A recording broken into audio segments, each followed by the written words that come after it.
Mr. Chairman, the ONC Trust Conservation and Jobs Act, Title III of House Resolution 1526, has a slightly confusing title. It led me to think that this was a bill primarily about conserving forests, when the bulk of it mainly advocates expanding the timber industry in the Pacific Northwest. This bill is well-intentioned, written to boost the economies of struggling Oregon counties. However, it renders some past conservation efforts and laws moot, specifically the Northwest Forest Plan.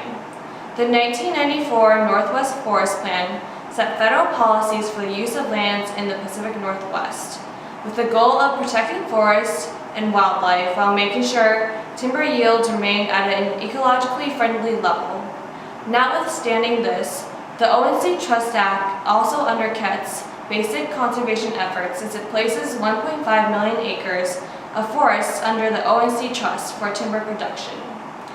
Trees provide the basic ecosystem function of photosynthesis, recycling carbon and providing oxygen.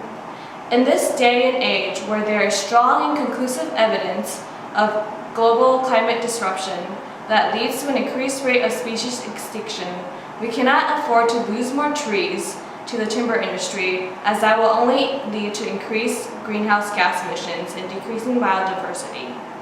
Uprooting forests for timber production will also lead to watershed disruption, lack of forest cover, and soil erosion. The Northwest Forest Plan was created out of necessity to protect the northern spotted owl, which was listed as a threatened species due to logging activities. This alone should act as a red flag to the ONC Trust Act, as this was a case where logging activities have led to disruption in the ecosystem, causing species loss. This act makes no provisions to include the lands designated as ONC Trust land in the Northwest Forest Plan. The only part of the bill that acknowledges the Northwest Forest Plan is in Section 322, regarding all ONC land not designated as ONC Trust land. It is only there that the land shall be managed under the Northwest Forest Plan. Not only does this act forego the Northwest Forest Plan management efforts for the ONC Trust land, it makes few provisions to species protection, which is a significant part and goal of conservation efforts. Additionally, in Section 312, the Act states that actions on the ONC Trust lands shall be deemed to involve no federal agency action or federal discretionary involvement or control.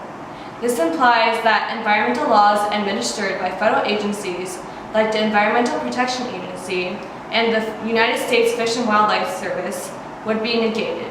This includes laws like the Endangered Species Act, which was created to combat species extinction. Without any of these provisions in place for species protection, the areas placed under ONC Trust land will be in danger of decreasing biodiversity, which would put us on a backward track in terms of conservation efforts. The lack of protection for the ONC Trust land under earlier conservation policies has many implications. Firstly, cutting down forests is a huge detriment for the ecosystem function of recycling carbon, which will contribute further to a climate disruption problem. Species in general, not specific to the northwestern United States, may be forced to migrate as a cause of changing temperatures, and others may be threatened to the brink of extinction.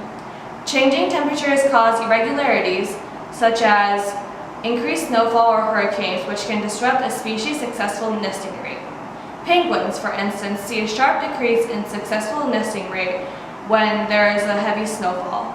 There are detrimental effects associated with the introduction of non-indigenous species as well, like increased resource competition and possible introduction of new predators. In addition to the dangers of decreasing biodiversity, this act could also cause species loss at home as well, especially species within the boundaries of the ONC Trust lands. Species that need forest cover to survive will suffer, and soil erosion will cause plants to suffer. In addition, uprooting forests will lead to watershed and water table disruption. Trees act as pumps that draw moisture out of soil and release it into the atmosphere, and they absorb a large quantity of water from rainfall. Without having trees there to intercept water, the chances of potential risks for floods and further soil degradation increase. This would have a negative impact on all the species in that area. Mr. Chairman, for the sake of species protection and conservation, I would recommend you to work towards preventing further passage of this bill. While made for a good cause of helping out struggling Oregon counties, it would set us too far backwards on the conservation path, since this bill is at odds with so many hard-earned environmental precedents. Thank you for your time and your consideration.